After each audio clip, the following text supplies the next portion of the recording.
pagmamahal ay para lamang sa iyo. Lahat ay gagawin para lamang sa iyo.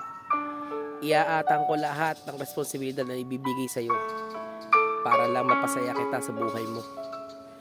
At sa mga araw na pagkakataon na gusto kita makasama, kasama ka lagi pag ito ang tumibok. Titibok man ang pusong ito kapag ikay nakikita ko. At kapag nakikita ko para kang isang anghel. Anghel na bumaba sa lupa para masilayan man lang ako. Ako at ikaw ay iisa lamang sapagkat iisa ang ating mithiin. Bitiin natin ang pagmamahal mo at pagmamahal ko para mapagyaman natin. Iyayaman natin to sapagkat hindi pa pwedeng matinag ang puso na kahit na sino man. Sapagkat kahit sino man yan, hindi nila nanaisin na sirain ang ating samahan.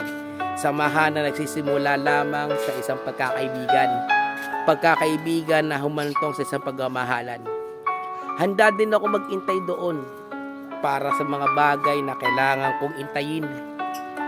At sa bawat pag-iintay ko may mga napupulot tayo na maraming aral. Aral na kung saan paunti na ng paunti hanggang sa magkakailanlan tayo. Tayo na pagdating sa dulo, makakasama na kita.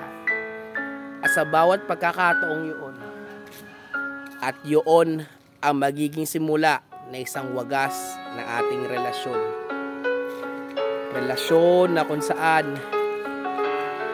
ang ating pagsasamahan kahit kailan hindi patitinag. At lagi mong tandaan lagi, kaya ko mag-intay na ganong katagal. Kahit abutin man ng taon, buwan, minuto, oras, segundo at isang dekada. Isang dekada na pag-aantay na para lamang sa iyo ikaw aking iniirog. At ikaw ang aking minamahal sapagkat ikaw ang nakikita ko sa aking mga mata. Mata na kung saan nabivisualize ko ang bawat magiging future natin. Future natin dalawa sapagkat ang future natin ay nalalaman kong ikaw at ako ay